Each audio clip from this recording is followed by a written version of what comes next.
We now come to the urgent question. Sorry, the statement, Andrew Mitchell. Thank you, Mr. Speaker. May I start by congratulating you, Mr. Speaker, on your very successful visit early last week to St. Helena. Mr. Speaker, with permission, I will update the House on the situation in Israel and the occupied Palestinian territories. Let me begin, Mr. Speaker, by reiterating Israel's right to defend itself against Hamas. We condemn the slaughter, abuse and gender-based violence perpetrated on the 7th of October 2023. Hamas's use of civilian areas, their continued failure to release hostages, and their ongoing launching of attacks into Israel. We equally are deeply concerned by the humanitarian situation in Gaza, with tens of thousands of innocent civilians killed and injured. Mr. Speaker, the most effective way to end the fighting in Gaza, the absolute focus of our diplomatic efforts right now, is to agree an immediate humanitarian pause. This would allow for the safe release of hostages and a significant increase in the aid going to Gaza. Crucially, it would also provide a vital opportunity to establish the conditions for a genuinely long-term and sustainable ceasefire without a return to destruction, fighting and loss of life. That, Mr. Speaker, is the position shared by our close partners. It is an outcome that we believe is in reach right now, and we urge all sides to seize it.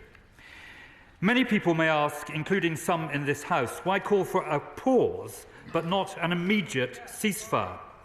We do not believe that doing so, hoping it somehow becomes permanent, is the way forward. Simply calling for a ceasefire will not make it happen.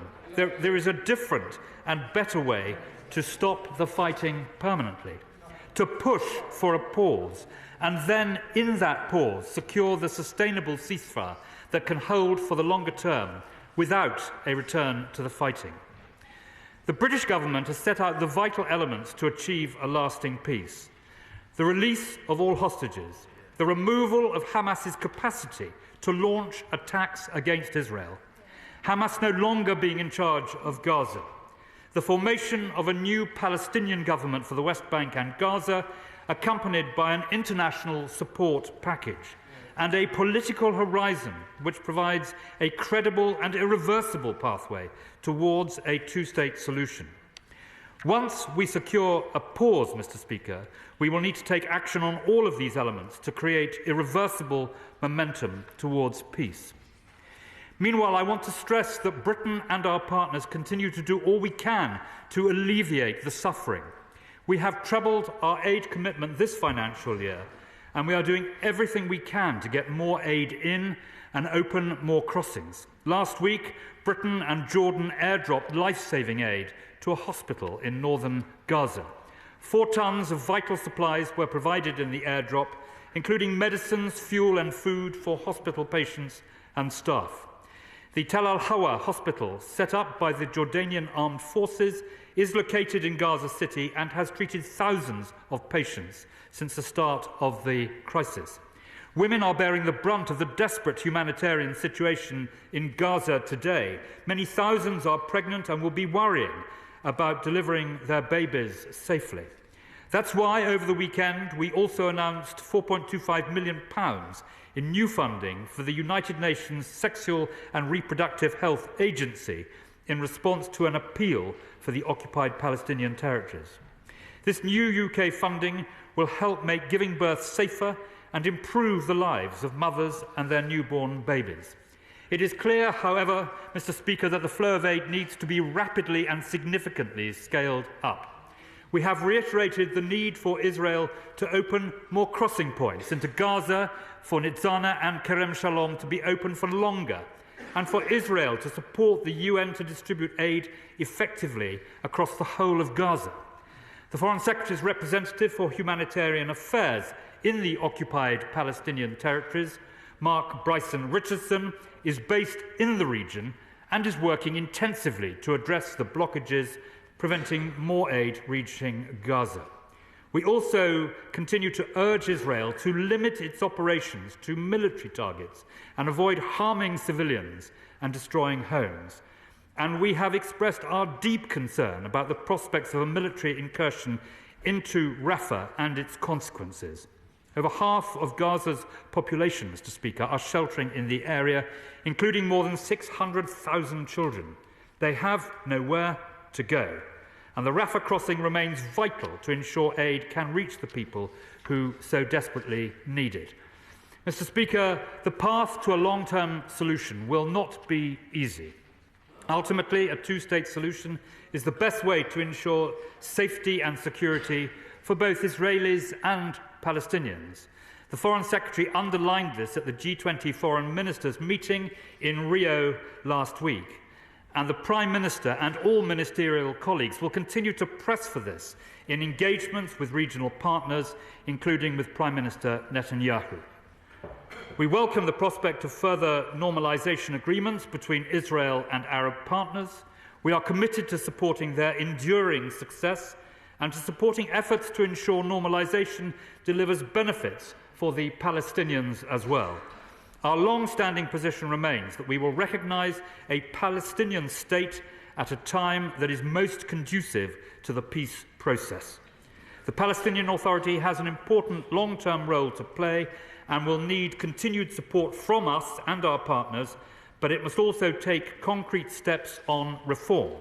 The Palestinian people need a technocratic and effective administration that can win the confidence of the people of Gaza. We stand ready, Mr. Speaker, to support the Palestinian Authority to achieve this aim, following the announcement of the Prime Minister and previous set of ministers' resignation yesterday. We also remain concerned about the situation in the West Bank and have taken action in response to extremist settler violence. Let me end, Mr. Speaker, by repeating our commitment to finding a lasting resolution to this conflict that ensures Israelis and Palestinians can live in the future with dignity and security. The goal of our diplomacy in the Middle East is to see an end to the fighting and to create a permanent peace based on a new political horizon for the region. We will continue working tirelessly to make this happen. We come to the Shadow Secretary of State, David Lammy. Well, Mr. Speaker, I thank the Minister for advance sight of his statement. But once again, I note with disappointment that given the current seriousness of the geopolitical environment, the Foreign Secretary is absent from scrutiny from members of all sides of this House. Since the Minister's last statement, it has been another month of intolerable civilian death, famine and disease in Gaza. Another month of hostage families in Israel living in anguish.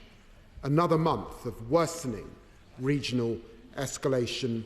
Another month of war that cannot and must not go on. Unlike the government, Labour has always been clear that Israel must comply with the ICJ's orders. The ICJ said Israel must take measures to ensure humanitarian access. But last week, the World Food Programme suspended its AIDS operations in northern Gaza. Médecins Sans Frontières said, "We no longer speak of a humanitarian scale-up, we speak of how to survive without even the bare minimum."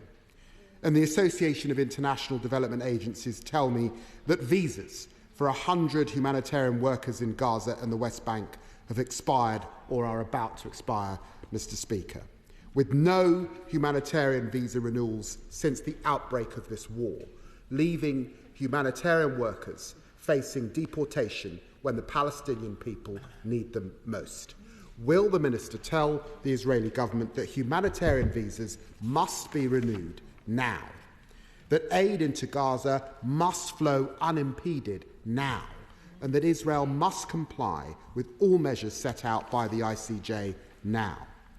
Mr. Speaker, it's with modesty that we debate Gaza in this House, because it is through diplomacy not debate in Westminster, that we will ultimately secure an end to this war. Over the weekend in Paris, there appears to have been progress. So can the Minister update the House on the deal for involving a truce in exchange for hostages? Can the Minister say whether he's optimistic that it will be achieved by Ramadan? We all fear the war continuing into Ramadan. And can he assure us that the government is being absolutely crystal clear to Israel that its threatened full offensive on Rafah must not go ahead? I hear the Minister when he says that simply calling for a ceasefire will not make one happen, but neither will calling for a pause, which confuses our shared desire for fighting to stop, not restart. So can I ask the Minister, in all good conscience, if he really disagrees with our goal, should there be an immediate humanitarian ceasefire now? Does he disagree that both sides should stop the fighting now? Does he disagree that all hostages should be released now? Does he disagree that we should be unimpeded aid flowing into Gaza now? Does he disagree that Britain should work with international partners to recognise the Palestinian state now?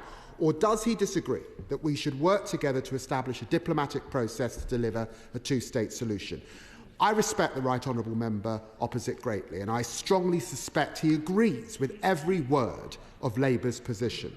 And I suspect the Foreign Secretary does as well.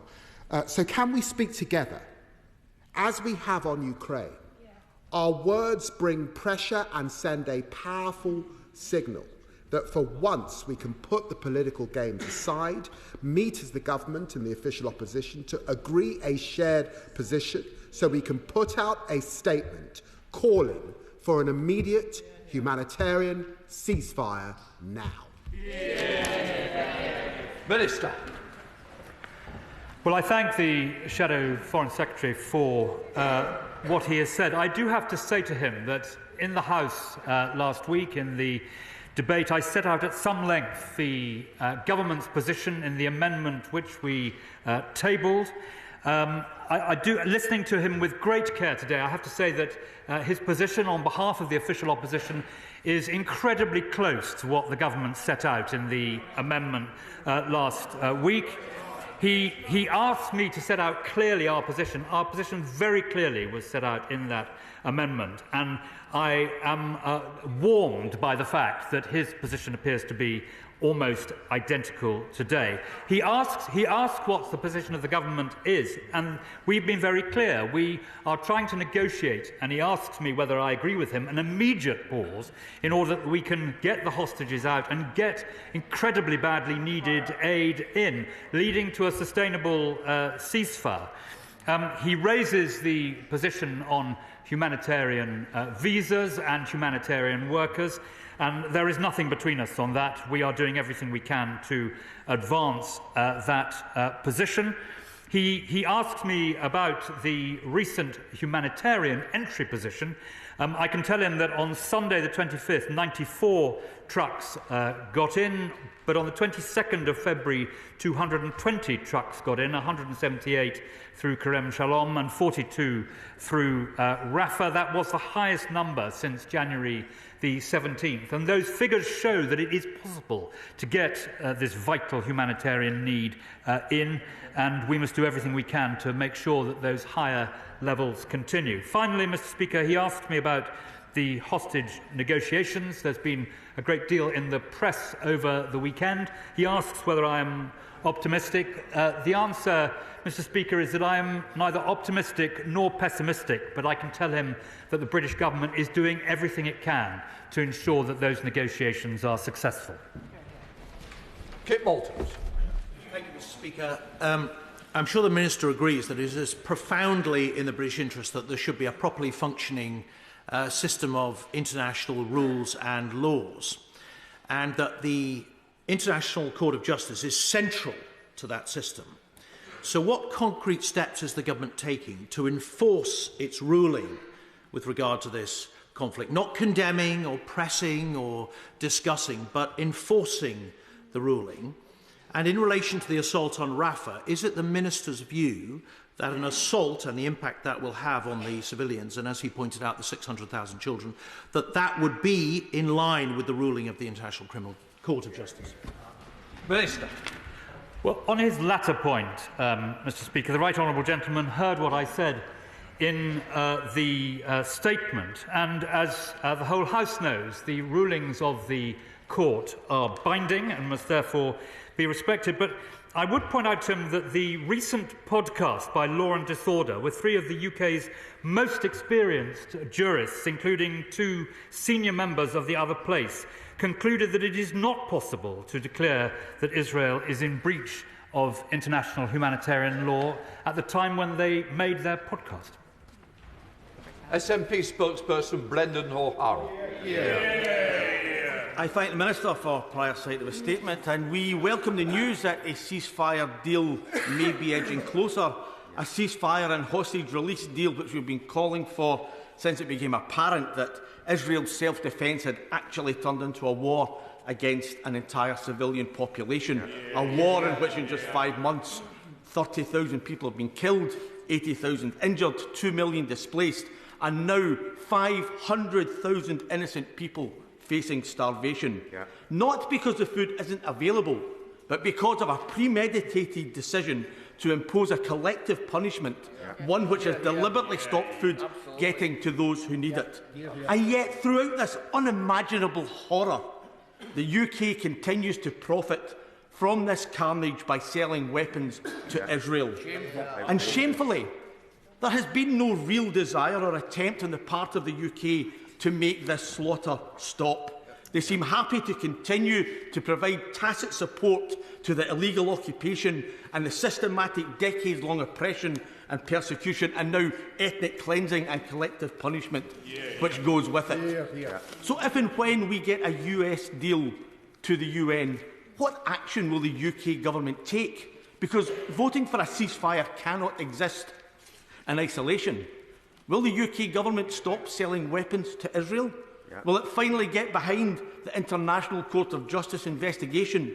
And will it fund, as it did quite rightly in the case of Ukraine, an International Criminal Court investigation into Israel's prosecution of this conflict? But whatever happens, Minister, this sorry episode will be remembered for being one of the most shameful in the history of British foreign policy.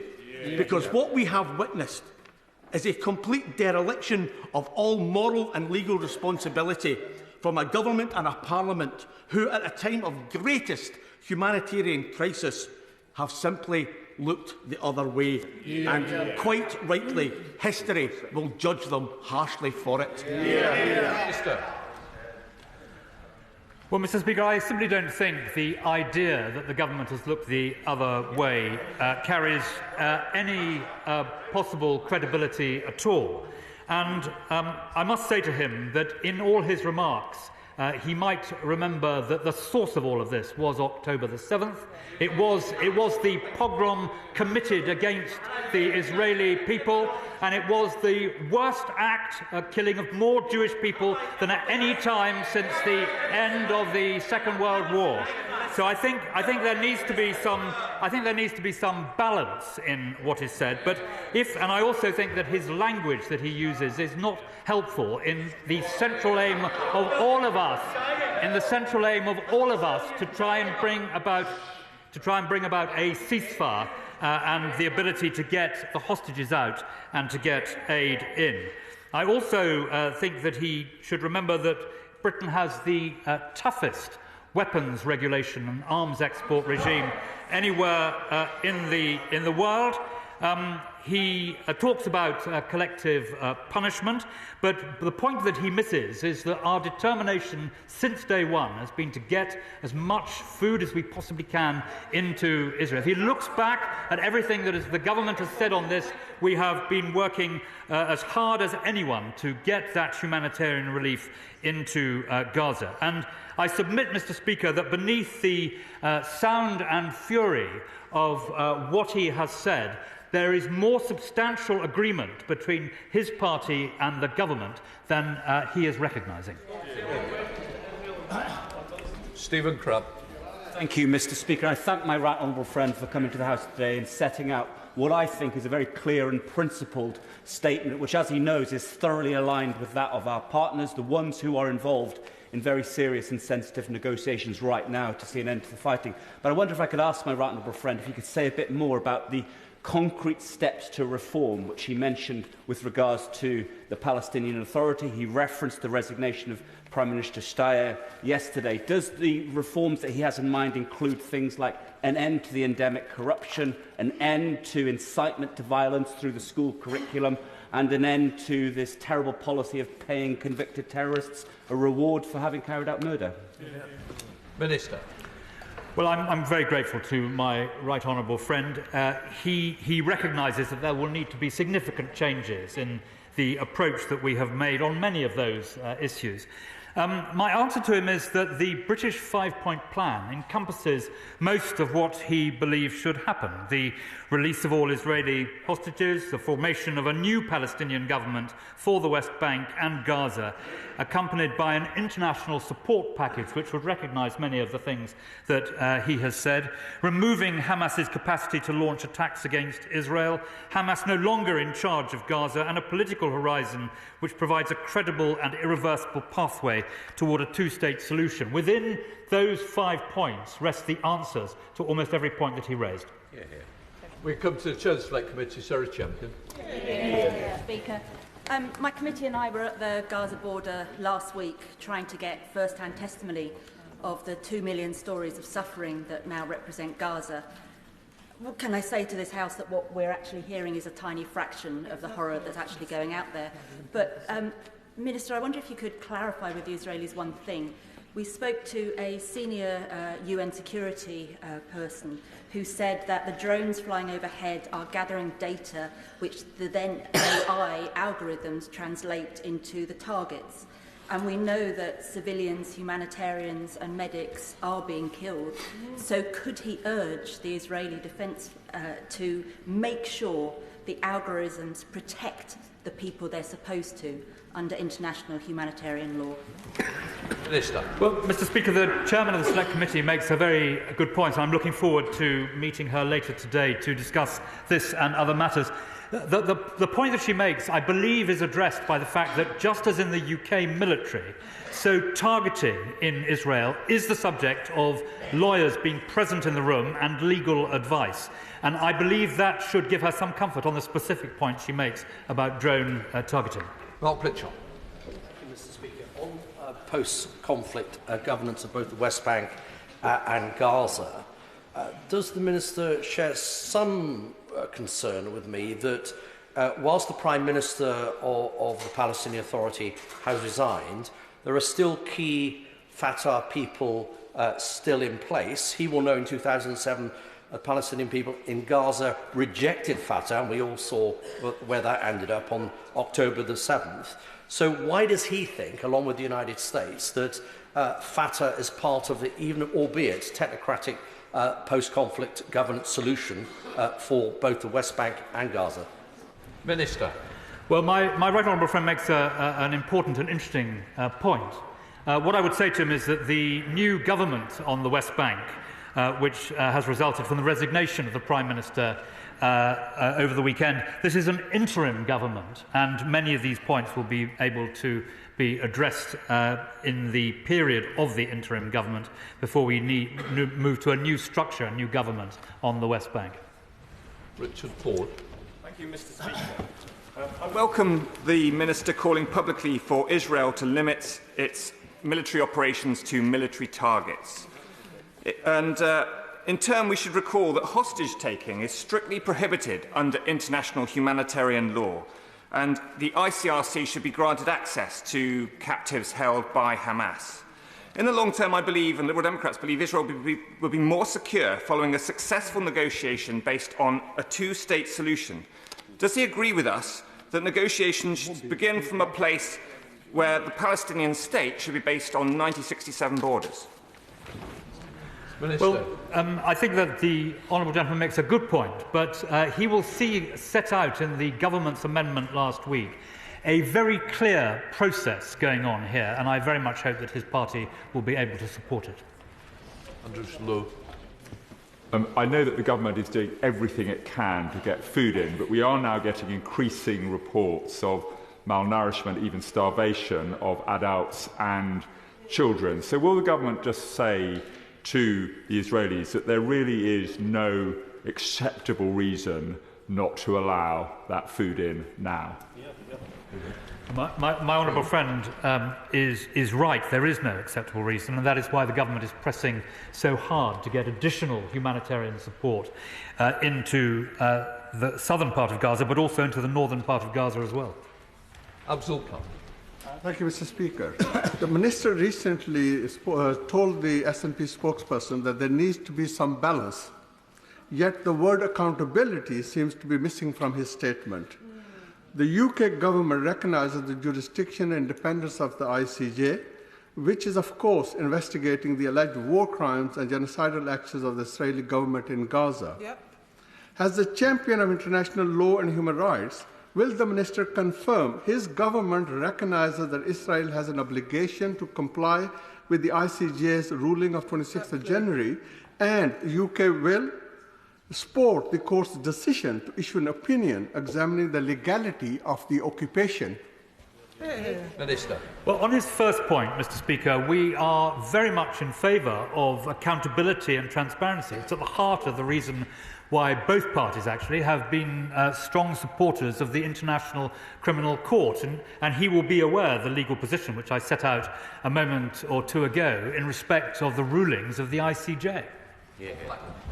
Speaker, in attempting to build confidence for a humanitarian pause, we have to remember that the last time this was negotiated, Hamas broke it, rearmed and started firing again and stole the international aid that was going in to help those poor Palestinians. So what measures is my right honourable friend going to take to ensure that the preconditions of the release of hostages, that international aid actually gets to the people that need it and is not diverted by Hamas, and ensuring that Hamas respect such a humanitarian pause? Minister. My right honourable friend is correct in what he says, and he underlines the great difficulty of negotiating and agreeing a pause or a ceasefire with one of the parties being absolutely clear that they do not want one and wish to replicate the events that took place on October the 7th. That is the official position of Hamas. Abrahams. Thank you, Mr. Speaker. What's the Minister's assessment on the UK's abstention in last week's Security Council vote on the US and their position? Minister. Well, Mr. Speaker, we are working towards a further United Nations Security Council resolution. Britain is continuing, as it has from the start, to try and bring people together to the common position which I set out earlier this afternoon, and we will continue to do so in respect of future United Nations security resolutions whenever we can. Charlotte Shelburne. Thank you, Mr. Speaker. Mr. Speaker, Hamas is a terrorist organisation full of rapists, murderers and repressors, and that cannot be overlooked at any time in these conversations. And the reality is that the Gaza area has had hundreds of millions of dollars and currency invested in it. Now, I really welcome my right honourable friend's statement and associate myself with everything in it, and he talks about how the rebuilding happens afterwards. So can I ask my right honourable friend to ensure that as part of that rebuilding is that the aid which will need to go in can be used effectively to make the area the prosperous area it could be when it's free from this tyranny of these terrorists? Minister. My right honourable friend sets out very well one of the key aspects of the five-point plan which Britain is doing everything we can to see implemented. Newlands. Yes, thank you, Mr. Speaker. Just a few weeks ago, the Minister for Trade Policy told Westminster Hall in a debate on arms exports to Israel that we take our obligations in this space exceptionally seriously. As I have shown before, we have acted to change policy in relation to changing circumstances on the ground. The circumstances are tragic and brutal and crystal clear to anyone willing to see them. Gaza razed to the ground, civilians actively targeted, potentially using the very equipment that the UK is exporting to Israel. Over 12,000 children butchered, with the IDF busy taking selfies over the ruins and bodies. What exactly will it take for this government to suspend arms exports to Israel? Well, the position, Madam Deputy Speaker, that the Minister set out in Westminster Hall was absolutely correct. The government takes legal advice on this matter. The Arms Committee does its work Arms Export Committee does its work effectively, and we will continue to act on the advice that we are given when we are given it. Tobias Elwood. Thank you, Madam Deputy Speaker. As I said last week, a ceasefire is a contract between two sides, and it's overseen by a third party. Neither sides right now are agreeing to a ceasefire, nor is there a third party in place to oversee it. I'm happy to say today I want a ceasefire and the steps to get us there. And I also want Parliament to speak with one single voice. It's so much more powerful than us having motions that we divide this House upon. It will require consensus and it will require compromise. So before we risk repeating the fiasco of last week, which saw tensions rise, could I invite the Minister, as he's alluded to in his remarks so far, to bring together the parties from the other side quietly at number 10 to see whether a consensus line can be agreed before this House returns back to the circus that we saw last week? Minister. I want to thank the former chairman of the Defence Select Committee for his wise and sensible approach. And as I said both to the Shadow Foreign Secretary and to the SNP spokesman earlier, I think if you study carefully the government amendment last week that was tabled in the SNP debate, you see a very substantial degree of agreement. And we must try very hard to build on that so that the House does, as he said, speak with one voice. Rachel Maskell. Madam Deputy Speaker, it's been 3 months since the pause between the 24th and 30th of November, and we know at that point that aid couldn't reach people because of the infrastructure challenges. Today those infrastructure challenges are escalated, and certainly a pause wouldn't serve to get that aid into the places it needs to go. So why won't the Minister review his situation in the light that it hasn't achieved what it needs to date to ensure that that humanitarian aid reaches all the people it needs, and that will require a ceasefire, won't it? Minister.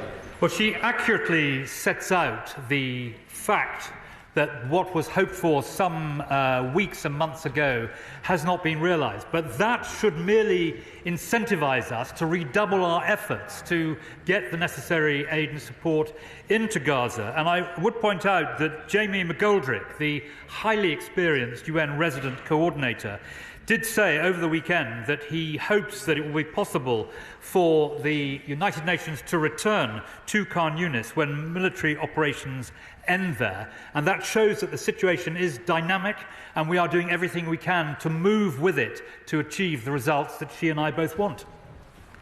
Adam Holloway. Speaker, given the humanitarian situation in Gaza, what does the Minister think is stopping Hamas from releasing the hostages? Minister. Well, to some extent, my honourable and gallant friend answers his own question. Dealing with an organisation like Hamas is extraordinarily difficult, as we have seen over recent weeks and months. Alistair Carmichael. Thank you, Madam Deputy Speaker. Has the Government of Israel yet shared with His Majesty's Government their purported evidence of UNRWA complicity in the attacks of 7th October, and if so, when did they do it?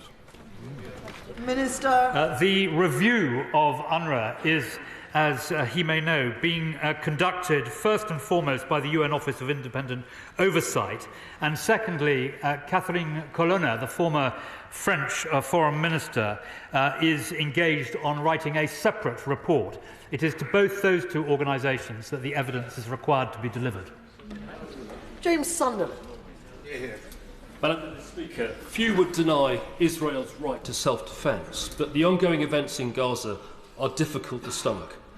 Can the Minister please confirm to the House that everything possible is being done with our international partners to demand Israeli restraint? Yes, Madam Deputy Speaker. David Linden.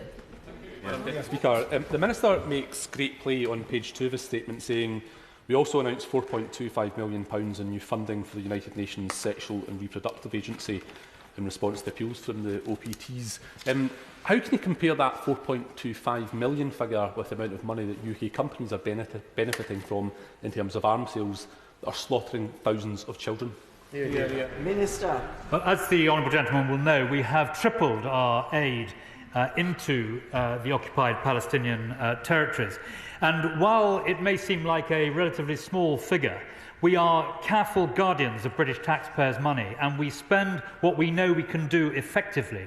He will understand from the position that exists at the moment on the West Bank and indeed in Gaza the difficulty of making these subventions really count on the ground. But he will also understand the very great need for it.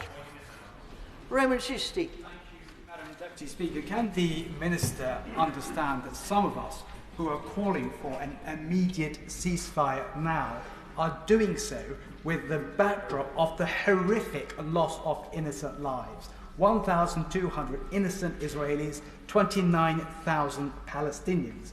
And I ask this to the Minister, our previous strategy from November of getting hostages out and getting aid in to humanitarian pauses, and I supported that, has not worked. That's why we're advocating for a new strategy in that regard. And the world is looking at the United Kingdom to lead at the Security Council. So can the United Kingdom now lead and get that ceasefire, and as part of that motion, ensure that religious places of worship are protected? Because if that is not, then with regards to what we've seen before the storming of Al-Aqsa, then that would kick things off again. So please can we ensure immediate ceasefire, and as part of that Security Council resolution, all places of worship are protected, and certainly as we're coming into Ramadan, Passover and Easter. Minister. Well, Madam Deputy Speaker, you cannot will a ceasefire unless both the protagonists are willing to endorse it. And that is why Britain has argued consistently that the first thing to do is to get a humanitarian pause so that you can get the hostages out and humanitarian aid in, and build on that towards a ceasefire. That is the right thing to do in these circumstances. And as far as the next United Nations Security Council resolution is concerned, Madam Deputy Speaker, we are doing everything we can to ensure that we make the progress the House quite rightly wants to see. Lillian Greenwood. Thank you, Madam Deputy Speaker. We've heard details of the most appalling humanitarian situation in Rafah, with Palestinian civilians surviving on weeds and animal feed and even bird seed. Has the UK government sought or secured any assurance that Israel will not launch a ground invasion of Rafah? Minister. Well, the Honourable Lady will know that we are not in control of events. We have given our very strong advice and view, and the voice of this House will have been heard on that specific point which she makes. Anna Furr. Thank you, Madam Deputy Speaker. I thank the Minister for his statement, and I absolutely welcome that the UK is now promising more humanitarian support for women and girls who always bear the brunt in conflict situations around the world. So I welcome the funding of 4.25 million in new funding going to the United Nations Sexual and Reproductive Health Agency. But what are we doing to make sure that money gets out of that agency and actually down to the ground to help the thousands of women who he says are waiting to give birth? Minister. My honourable friend accurately identifies the need, and we are seeking through this small but vital amount of money to meet as much of that need as we practically can. And I can give her and the House this commitment that if there is in due course the opportunity to do more on this front, then we will certainly be doing it. Imran Hussain. Madam Deputy Speaker, whilst over 1 million people continue to starve, aid delivered to Gaza over this month fell by half compared to January. And whilst the Minister speaks about wanting to see more aid reach Gaza to alleviate the humanitarian nightmare that Palestinians face, he's clearly ignoring reports from Human Rights Watch that Israel is blocking aid to Gaza. This is in direct contravention of the ICJ's instructions for Israel to ensure the delivery of aid to Gaza. So does the Minister not see the huge flaw in arguing for more aid to Gaza at the same time as he refuses to endorse the ICJ's interim ruling, because it is the government's refusal to back one of the world's highest courts that has given the Israeli government the diplomatic cover they need to prevent aid reaching Gaza. Minister. The effort to get aid and supplies in through Rafah is one that is ongoing. He will be aware of the great difficulties there have been getting aid in through Rafah because of demonstrations there, because of bottlenecks and because of restrictions. And that is why Britain has been pushing for the largest number of entry points so that the aid which is available in the area can be got through those entry points to relieve people who are in the desperate need, which he so eloquently summed up. Greg Smith. Thank you, Madam Deputy Speaker. It goes without saying that aid is only of any use if it actually reaches the civilian population that needs it, and there is evidence that Hamas is misappropriating up to 60% of humanitarian aid entering Gaza, part of their long-term pattern of prioritising their fighters, abusing aid to produce rockets, and using construction materials to build hundreds of miles of terror tunnels for its activities. So, does my right honourable friend share my concern that Hamas is flagrantly disregarding the humanitarian needs of the civilian population in Gaza, and that there can be no peace and no two-state solution until they lose control of Gaza? Minister. But my honourable friend could not have put it better. There is absolutely no doubt whatsoever that Hamas do not care at all about the suffering and the humanitarian need that exists in Gaza, and at no point have shown any understanding of what is happening as a result of them using the population of Gaza as a human shield for their vile activities. Drew Hendry. Madam Deputy Speaker, will the UK continuing to sell arms to Israel result in fewer innocent civilians losing their lives in Gaza? I've set out, Madam Deputy Speaker, the fact that Britain has the toughest arms export regulations anywhere in the world, and ministers rely upon the legal advice and other advice which accompanies the work of an independent committee within government. Richard Graham. Madam Deputy Speaker, the scale of the humanitarian disaster in Gaza is beyond words. Times journalist Aman Hellis reported Gaza was a place now with no schools, no jobs, no homes and no streets. And yet the United Nations is saying that the reduction in food trucks, February v January, is 50%. It's an average of 62 a day, apparently, compared to 500 a day before October. So can my right honourable friend share with us what progress has been made in the talks on a 6-week pause that would surely allow more aid to get in and more hostages out? Minister. Our determination, which he articulates absolutely accurately, is to get that pause to enable the hostages to be released and to get food in. And that is the absolute burden of the activities which we are taking. And in terms of, he asked for an update, as I mentioned to the House, the number of trucks getting into Gaza is patchy. On Sunday, 94 trucks got in, but on the 22nd of February, Madam Deputy Speaker, 220 trucks got in. That was the highest number since January the 17th. What the House can determine from these figures is that not enough aid is getting in, and we need a substantial increase in that number. And that is why the negotiations which we are pursuing are so important. Flores Ashalomi. Thank you, Madam Deputy Speaker. We are less than 2 weeks away from the start of Ramadan, and I think there is a general consensus that the ground offensive in Rafah would add to an already catastrophic situation and the Israeli operation in Gaza. And we are seeing over 30,000 people have died. There is nowhere else for civilians in Gaza to go to. So will the government actually listen and join me and my constituents and many other people to say that the only way we can stop this is to have an immediate ceasefire? Minister. Well, I have, Madam Deputy Speaker, explained to the House why calling for an immediate ceasefire won't make it happen. It is the events that go with the purpose of achieving a pause and then a ceasefire which commands the full attention of His Majesty's government. Jeremy Corbyn. Thank you, Madam Deputy Speaker. The Minister is obviously extremely well aware of the ICJ judgment and the interim rulings that came with it. He'll also be aware that Israel has not adhered to the requirements made by the court. In that context, could he tell the House exactly what military aid has been sent to Israel, exactly what the nature of the military cooperation is, and will he assure the House that no more arms will be supplied to Israel until that judgment is adhered to? Minister. Well, as I set out to the House and to the Right Honourable Gentleman, the former leader of the Labour Party, these issues are governed by a rule of law in Britain, by the arrangements which I set out to honourable gentlemen on the SNP benches, and the government has no plans to deviate from those. Andy Slaughter. Thank you, Member. The weakness of the Minister's statement is that it makes his government a commentator rather than an actor on the situation in Gaza. If this House and our international partners speak with one voice in calling for an immediate ceasefire, it would carry more weight with the government of Israel.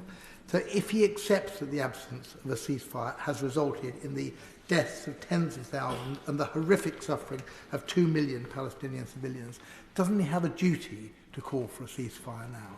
And wouldn't that make the government's case stronger? Minister. Well, as I've set out, Madam Deputy Speaker, a ceasefire which collapses back into fighting within weeks is not in anyone's interest, and he suggests that the government is a spectator. Nothing could be further from the truth. If he looks at what the Foreign Secretary has been doing, he looks at the way Britain's humanitarian representative in the Gulf has been acting, he looks at all the discussions that have been going on in the region at the UN, he can see that Britain is right in the forefront of trying to achieve a humanitarian pause leading to a sustainable ceasefire, and that is what we will continue to do. Ms. Savile Roberts. The Foreign Secretary has called for a stop to the fighting right now, but the Ministry of Defence signed a contract with arms manufacturer Elbit on the 17th of January. This is a company which reportedly supplies up to 85% of Israel's drones and land-based military equipment. Now, the Minister called for advice in looking at how arms are exported. Does he not agree that in the light of this, the UK's approach appears to be deeply hypocritical?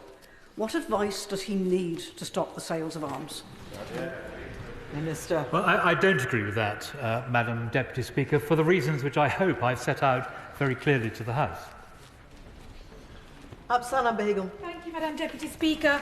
Only an immediate ceasefire can protect civilians and implement the ICJ's historic plausible genocide ruling. With Ramadan less than 15 days away, aid agencies are warning of the ground offensive in Rafah happening, which could be catastrophic for the 1.5 million people taking shelter there, including 600,000 children. If the government only calls for an immediate ceasefire if and when a full ground offensive in Rafah begins, what assessment has been made of whether the government will have upheld its own obligations under international law, particularly in relation to the ICJ's provisional measures, including measures around the prevention of genocide?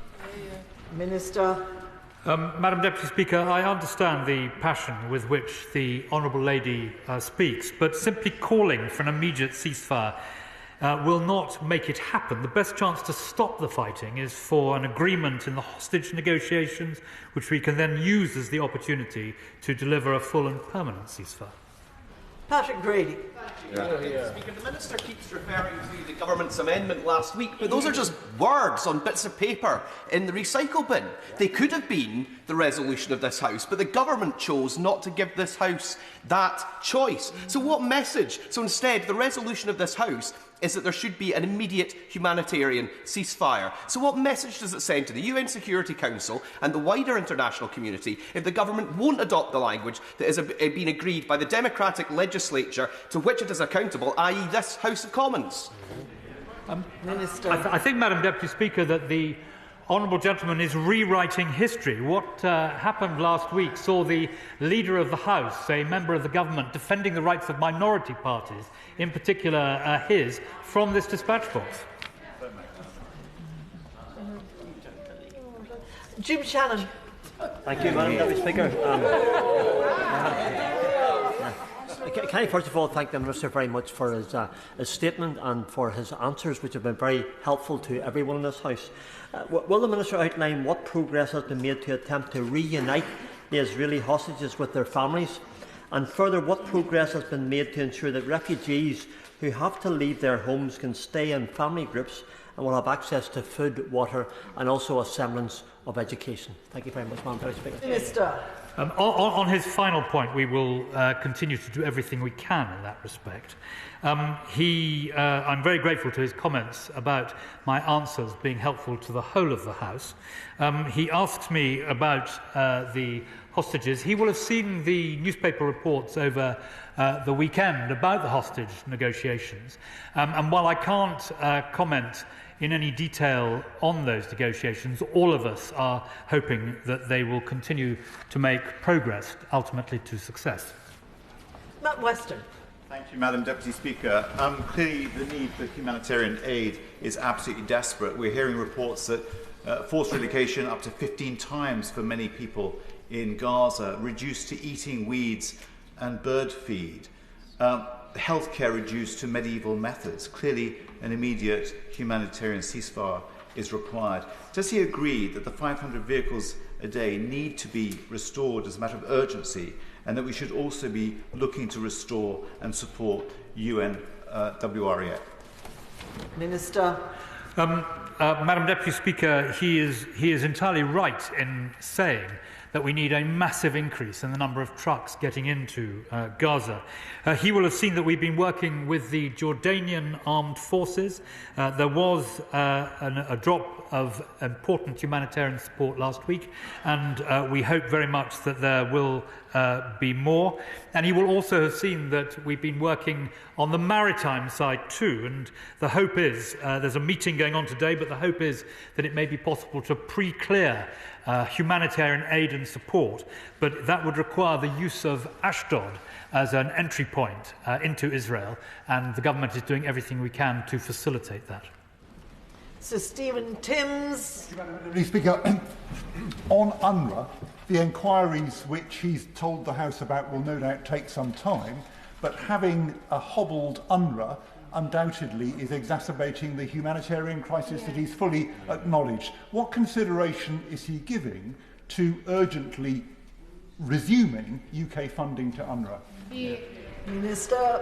Well, as the Right Honourable Gentleman will know, Britain has fully funded UNRWA, and no funds from Britain under our agreement with UNRWA are due until the next financial year.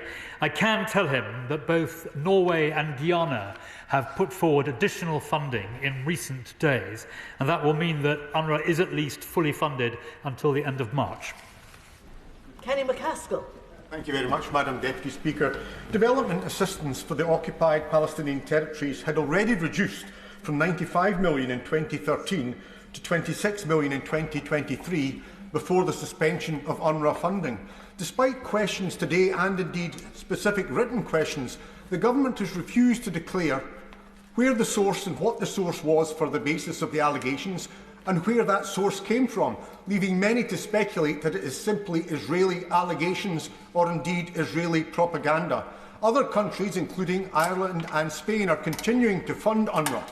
Will the government not ensure that UNRWA funding is restored to avoid the perversity that we can find weapons for munitions in Ukraine and we cannot find money for humanitarian aid in Gaza? Minister. Madam Deputy Speaker, he will know that we are waiting for the interim report, the forensic report into collusion, which the UN Office of Independent Oversight is preparing. It is right to wait for that report, and indeed Catherine Colonna's report as well. But as I explained to the Right Honourable Gentleman, British funding is up to date, and will be paused until we've seen those reports, but additional funding has been made available to UNRWA. And as the House will accept, UNRWA's logistical support, its warehouses, its vehicles, are essential to the distribution of aid within Gaza. Abina Bonasari. Thank you, Madam Deputy Speaker.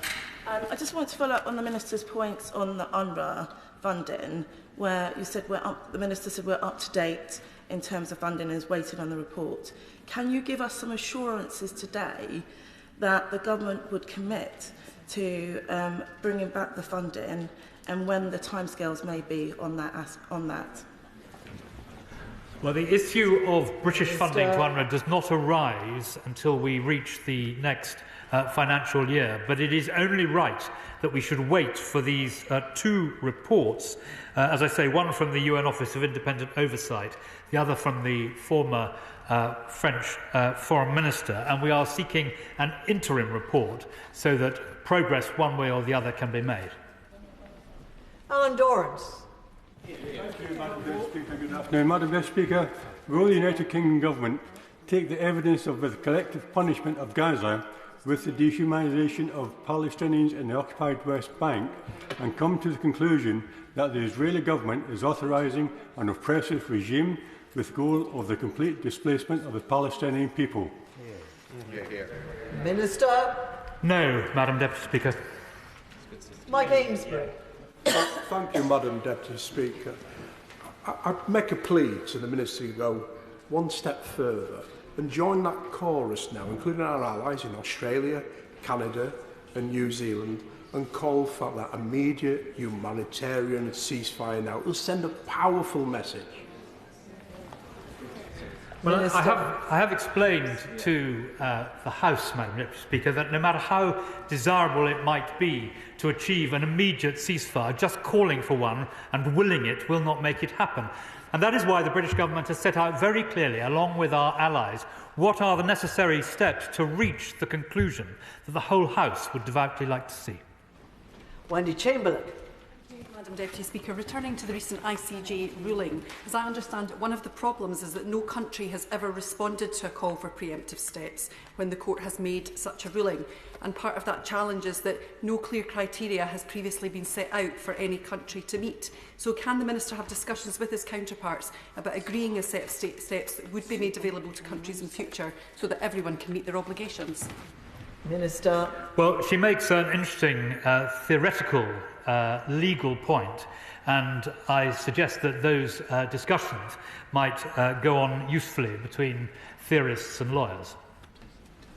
Jeff Smith. Thank you, Madam Deputy Speaker. I've raised with the Minister and with other ministers the case of my constituent who is trying to get his wife and baby daughter through the Rafah crossing and very frustratingly can't get the mother onto the approved list. I know it's not the only case similar, so can I ask the Minister to focus with a renewed urgency to press the Israeli and Egyptian authorities to resolve these delays and make sure these people can get through to safety? Well, my answer to the honourable gentleman is yes. He and I have discussed the specific case as well as the general cases to which he is alluding. And I can tell him that the experts in the Foreign Office, extremely experienced in these matters, are doing everything they possibly can to advance that objective. Patricia Gibson. Madam Deputy Speaker, the horror and huge numbers of casualties in Gaza is unfolding for all the world to see.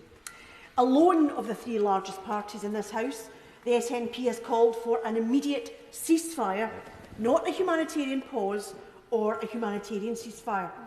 And we've also called for an end to collective punishment, which constitutes a war crime and has cost 30,000 lives so far and left 500,000 facing death by starvation. And our constituents are rightly outraged. Now, regardless of the Minister's own personal views, does he share my concern that members of this House have been denied a recorded vote to express their views on these life or death matters, which is what our constituents want to see? I have without Madam Deputy Speaker, revisiting the events of last week, I have no doubt of the worry of our constituents to which she refers. And that is why I set out at the beginning why I think the position of the British government, as articulated in the amendment to which I failed to move last week, that the contents of that amendment, I believe, command widespread support amongst our constituents and although it wasn't voted on, as she rightly says, they do set out the position of the government, and it is one which I think should be widely supported amongst our constituents. Emma Hardy. Thank you, Madam Deputy Speaker. 5% of children under the age of 2 are malnourished in Rafah. I note that in the Minister's statement he expressed concern about the prospect of military incursion, but Rafah cannot happen. The consequences would be absolutely unbearable. So will the Minister go further and do everything he can with international community to prevent the Rafah invasion from occurring? Minister. Well, on her first point, she is quite right about the degree of malnutrition, and that is why Britain is working very closely with UNICEF and with the World Food Programme. And she set out the huge humanitarian consequences of a military attack on Rafah, and she will have seen what the Prime Minister has said and what the Foreign Secretary have said, and indeed what I have said about the dangers of that. Sian Wara. Thank you, Madam Deputy Speaker. The possibility of an end to the killing, whatever you call it, brings hope in Gaza, in Israel, and indeed here. But I fear that divisions in our communities will remain. Many, many constituents have written to me upset at the difference they see in the way in which Palestinian lives, Palestinian dignity, and Islamophobia is valued in comparison to Israeli lives, Israeli dignity and anti-Semitism. So could he go some way towards perhaps addressing those concerns by condemning, for example, the Israeli ministers and others who have ruled out a Palestinian state,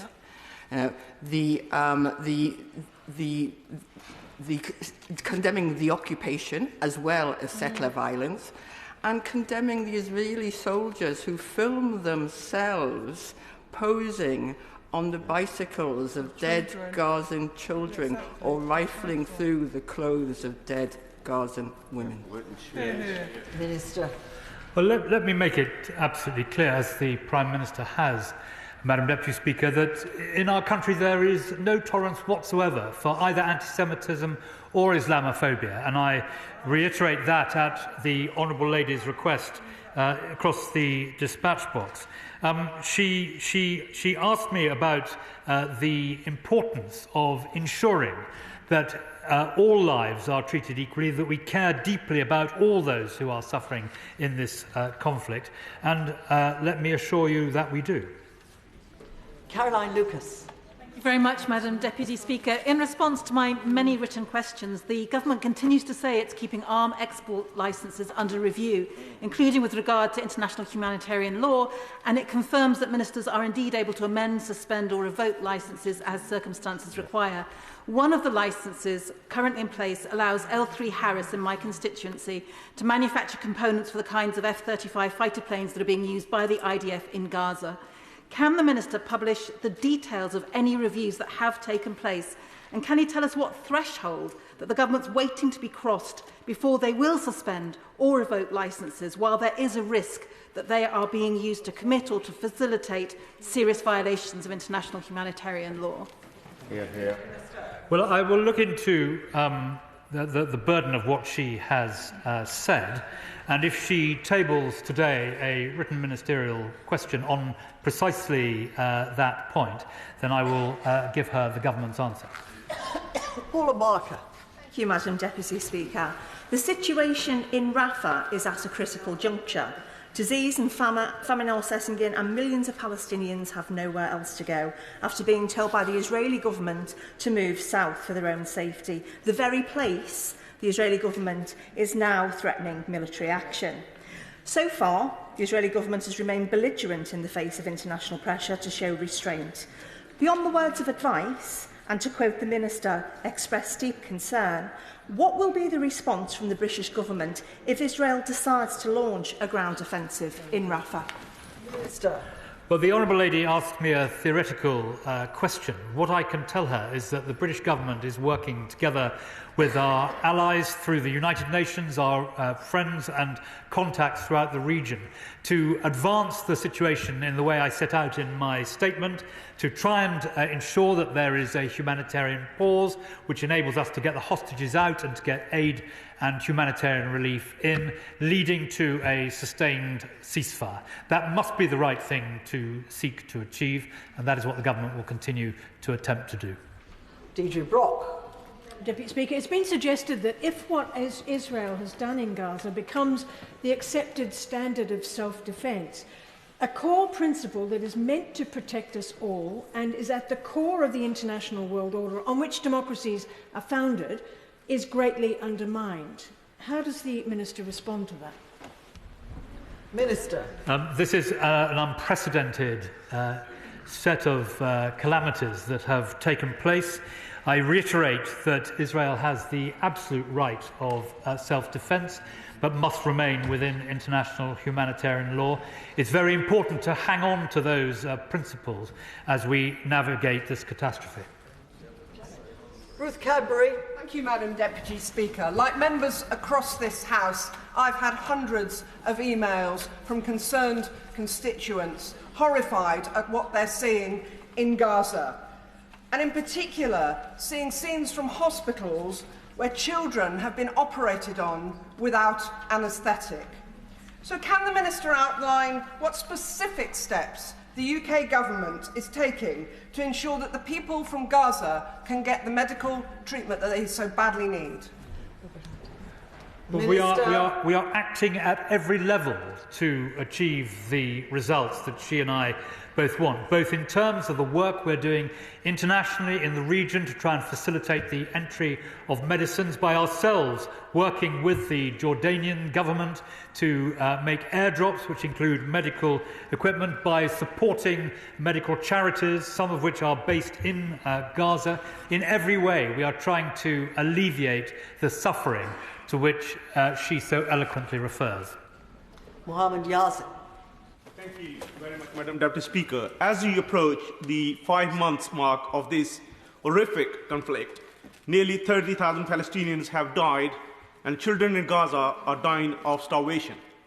Diplomatic efforts must yield results before thousands more die, tens of thousands if the Rafah offensive goes ahead. Does the Minister agree with me that time is of the essence, and unless there is a ceasefire now, there won't be a deal to make? Minister.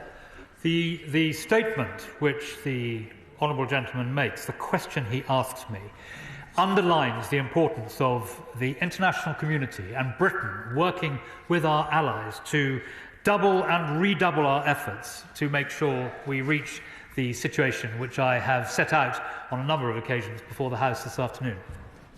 Claire Hannon. Deputy Speaker, of course an end to the threat and bombardment is the absolutely crucial step, but the humanitarian situation remains catastrophic. What specific assessment have UK officials made of the allegations made about UN Refugee and Works Agency with a view to properly funding that organisation, whose infrastructure and capacity is absolutely crucial to meeting the basic everyday needs of hundreds of thousands of innocent men, women and children? Minister. Well, the Honourable Lady underlines the centrality of UNRWA in Gaza. It is that UNRWA has the necessary assets which are essential for the delivery of aid and humanitarian relief.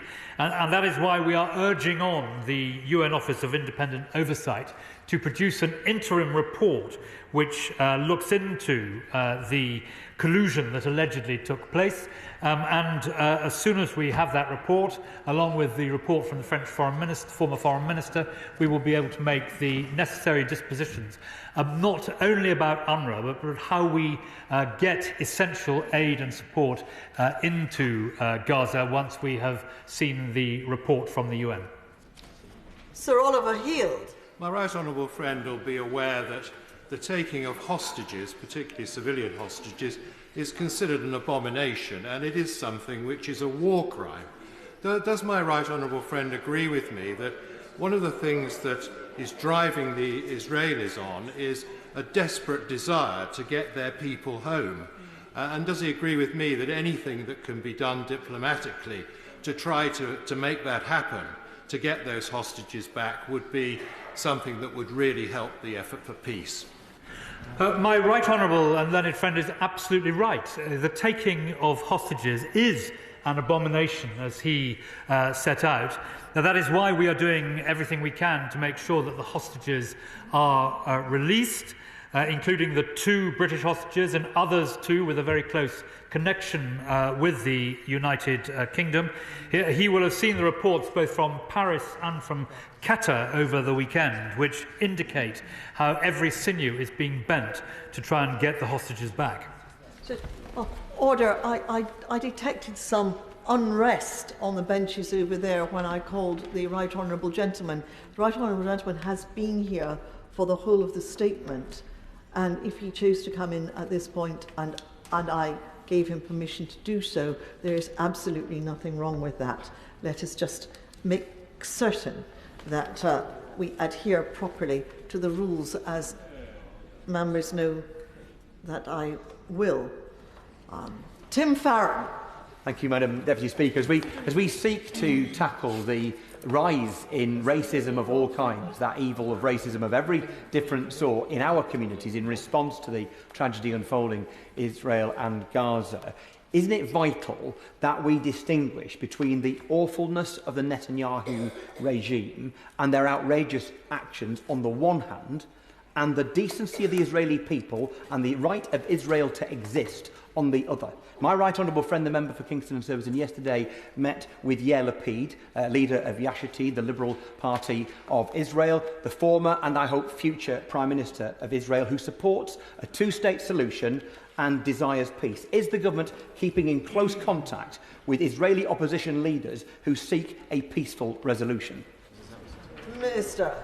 Well, the honourable gentleman will have seen that the Foreign Secretary has recently been in Israel. So have many other members of the government, including the Attorney General. And we have a close relationship with many people across the political spectrum in Israel. And he will also be aware, Madam Deputy Speaker, that Israel is a rumbustious democracy in a region where there aren't really many democracies, and there are divergences of view among senior people in Israel, and that is reflected in what we hear from Israel today. Margaret Greenwood. Madam Deputy Speaker, I note the Minister's earlier remarks on this topic. Amnesty International UK are calling for the UK Government to suspend the supply of arms to the Israeli authorities, given that serious violations amounting to crimes under international law are being committed. So will the Minister accept the moral case to do this? Will he revisit his policy? And will he recognise that the killing of 12,000 children does show clear evidence of collective punishment? Minister. The point that she makes in the earlier part of her question underlines the fact that these issues should not be resolved at the whim of ministers, but through the Arms Export Committee, which is both independent and legally advised, and it is to them, the toughest regime in the world, it is to them that we should look ministers should look for guidance, and that is what we do. Christine Jardine. Thank you very much, Madam Deputy Speaker. I think it's clear today, and I would hope that the Minister would agree with this, that the consensus in this House is that we want an end to the horror that we are seeing in Gaza and to the misery of the Israeli families who are missing those taken hostage. The Minister has made a great deal about the fact that a humanitarian pause is all that can be achieved, but that it can be a route to a ceasefire. We are hearing promising noises coming from the talks that there may actually be a pause in hostilities. And while that's not enough, can the Minister assure us that our government will do everything it can to reflect the will of this place and the people we represent in pursuing an end to the horror in Gaza and the establishment long-term of a 2-state solution within the Middle East? Minister. Yes, I can say that to the Honourable Lady. And the point that she makes underlines, I think, the degree of agreement rather than disagreement that exists across this House. If I may just make one point to her, she says that the government believes that a pause is all that can be achieved. That is not the case. The government believes that a pause will enable us to get the hostages out and aid and support in, and it is a part of the journey towards a sustainable ceasefire. So it is certainly not all that we believe that can be achieved, but we believe that it is necessary to achieve it to meet the other achievements we want to see. Sarah Sultan. Thank you, Madam Deputy Speaker. This weekend it was reported that the government is finally starting to withdraw support for the Israeli military, suspending assistance for Israeli F-35 fighter jets and helicopters at RAF Akrotiri in Cyprus, and cancelling a planned joint exercise over the Negev desert. But British-made arms are still being sold to the Israeli military, including parts for F-35 jets.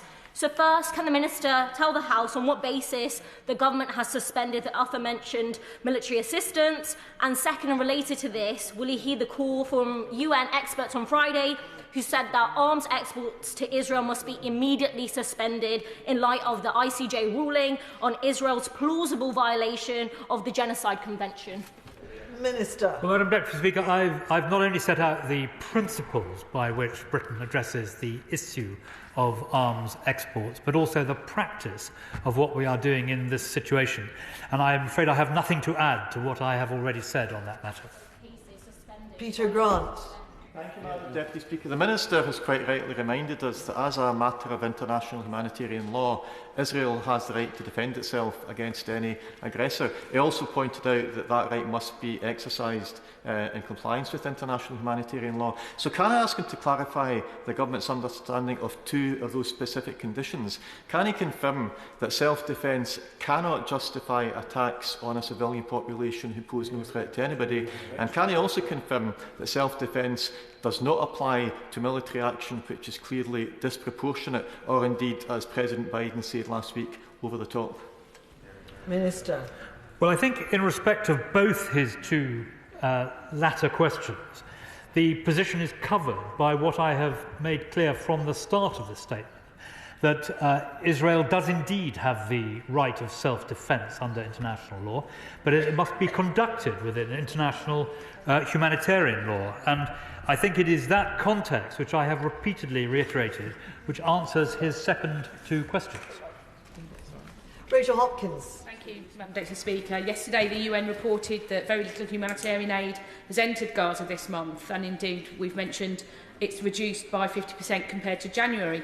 The Commissioner-General said that the obstacles to aid getting in was a lack of political will, regular closing of the two crossing points, as well as insecurity due to military operations and the collapse of civil order. So with increasing hunger and disease in Gaza, why doesn't the Minister agree with me and my constituents that we need an immediate humanitarian ceasefire? Or is that too a lack of political will of his government? Well, we are working, Madam Deputy Speaker, towards precisely that, a humanitarian pause upon which we can build. But in terms of getting extra food and support in, she will have seen that we've been working closely with Jordan. These convoys have left the Jordan border, working with the World Food Programme. We are doing everything we can, using our taxpayers' money, using our humanitarian expertise to drive forward the common aim which she and I both wish to achieve. Alan Brown. Thank you, Madam Deputy Speaker. Arms sales from Netherlands to Israel has been halted after the court in the Netherlands found it's a clear risk that components were used to commit or facilitate serious violations of international humanitarian law, and the court also highlighted evidence of Israeli deliberate, disproportionate and indiscriminate attacks, failure to warn civilians and incriminating statements made by Israeli commanders and soldiers. Now, given that clear court ruling, doesn't that make a nonsense of the Minister's claim that the UK has got the toughest arms export licence control in the world? And isn't it the case that if the UK doesn't stop selling arms to Israel, then that's also going to be complicit in breaches of humanitarian law? Well, I don't agree with that analysis, and I think you have to look at the small print of the way in which our arms export restrictions and operations operate in order to see that is not the case. But I have set out very clearly, Madam Deputy Speaker, the way in which the arms export regime works. And I'm afraid I have nothing to add to what I said earlier in that respect. Neil Coyle.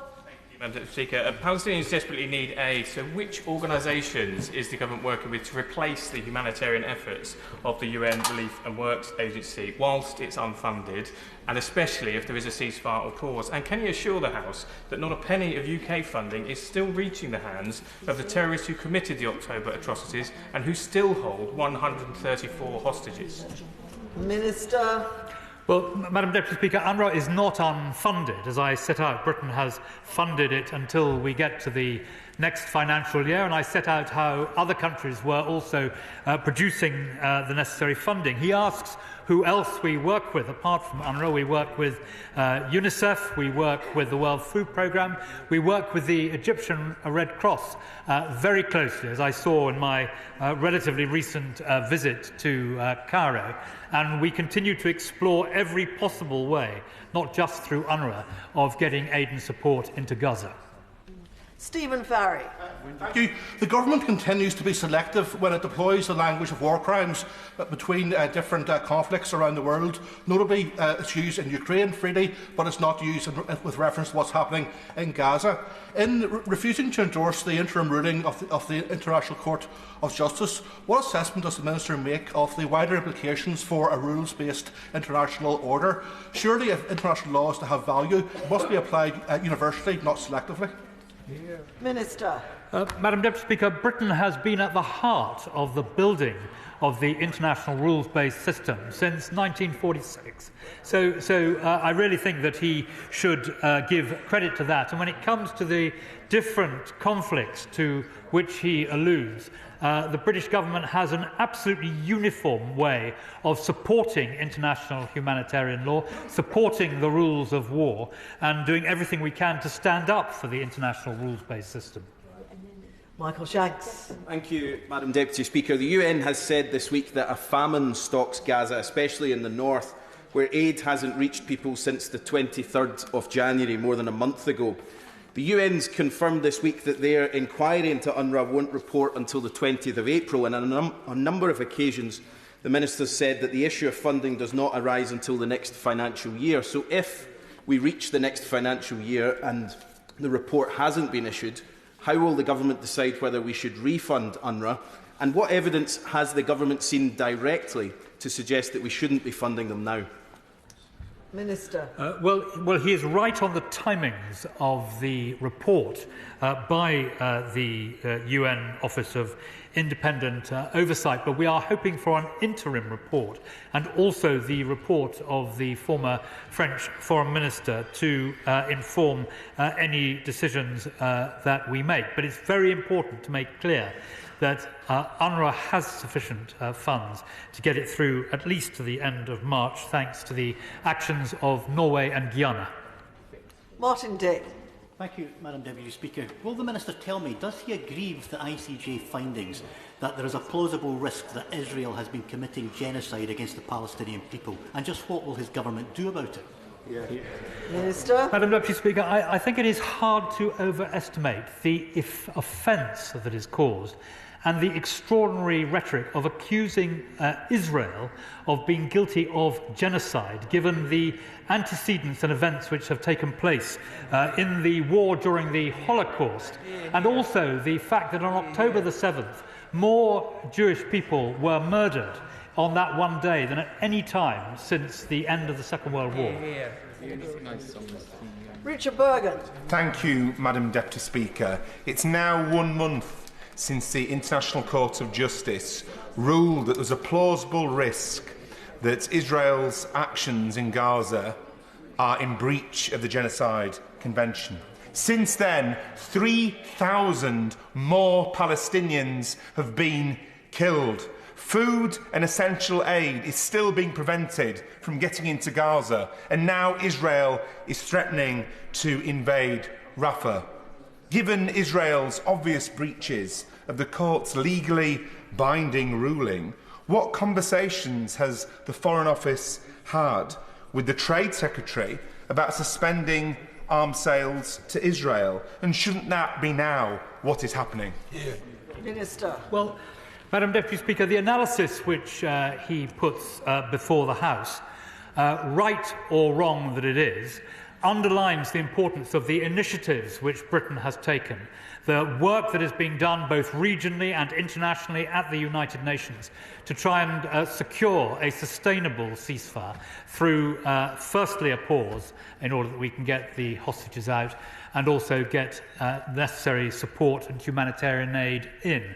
And I hope that he will share with me a common view that driving forward these initiatives, the five-point plan that has been set out so clearly by the Prime Minister and the Foreign Secretary, is the right way to address the very serious difficulties to which he alludes.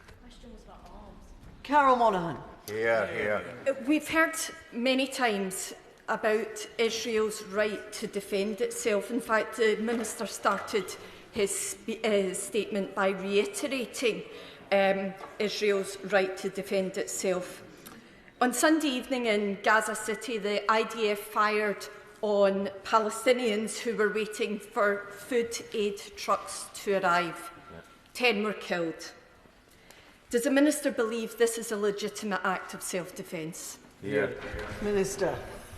Well, unlike the other forces which are involved in this dreadful conflict, Israeli soldiers, members of the IDF, are taught as part of their basic training about international humanitarian law. As I mentioned, there are lawyers embedded in the military forces as they make decisions on actions. That is not something which you see in other forces in the region and non-state actors. And although all deaths are to be regretted, we underline that international humanitarian law is very clear that all parties must respect it. We are deeply concerned about the lack of humanitarian access. We are deeply concerned about the protection of civilians. And as I set out in my earlier remarks, Madam Deputy Speaker, we believe that the amendment, which was not moved but which was tabled by the government last week, is a set of circumstances which, across the House, everyone should be able to support. Thank you. That concludes proceedings on the statement. And we have taken rather longer than is normally taken for a statement, but I have deliberately allowed this matter to run on to make sure that everybody who wished to have their voice heard was heard. Point of order, Zara Sultana. Madam Deputy Speaker, on a point of order, in response to the question from the member from Paisley about arms sales to Israel, the Foreign Office Minister said, and I quote, "The Arms Export Committee does its work effectively." But, Madam Deputy Speaker, the Arms Export Committee, formerly known as the Committees on Arms Export Controls, no longer exists. It last met in December 2022 publicly, and last month its responsibilities were transferred to the Business and Trade Committee, where arms exports will be scrutinised alongside a huge number of other matters. This means, contrary to what the Minister suggested, this House no longer has a committee specifically focused on scrutinising arms exports. So, Madam Deputy Speaker, what advice can you give me to ensure that the government is taking scrutiny of arms exports seriously, given the apparent lack of understanding from the Minister? Order. That is not a point of order for the Chair. The Honourable Lady knows it's not a point of order for the Chair. It's a continuation of the discussion, but the Honourable Lady asks for advice on how it might be drawn to the government's attention, and I think I can call on the Minister to make a point further to that point of order. Minister. Further to that point of order, Madam Deputy Speaker, the structures on these matters are approved by the House of Commons, and the regime, no matter where it sits, the regime is clear and I believe is amongst the toughest to be found anywhere in the world. Order, order, order. That concludes matters on this subject, and we will now